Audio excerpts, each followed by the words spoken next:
যে আত্মীয় টাকা বেশি, দাওয়াত তাকে দেওয়া হয় স্পেশাল দাওয়াত। আর যতই কাছের রক্তের হোক না কেন, যদি টাকাওয়ালা না হয়, দাওয়াতও তেমন ভালো করে পাই না, মেহমানদারিও তেমন ভালো করে পাই না, খাবার খেয়েছি কি খাই নাই সেইটাও জিজ্ঞেস করার কেউ থাকে না।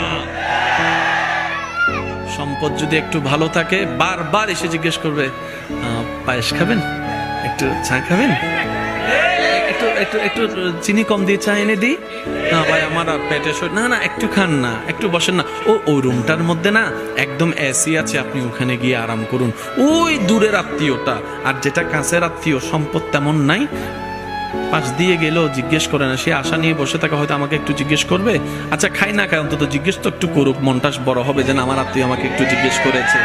এই আশাটাও আশায়ের মধ্যে থেকে যায়, স্বপ্নটা স্বপ্নের মধ্যে থেকে যায়, কল্পনাটা আর বাস্তব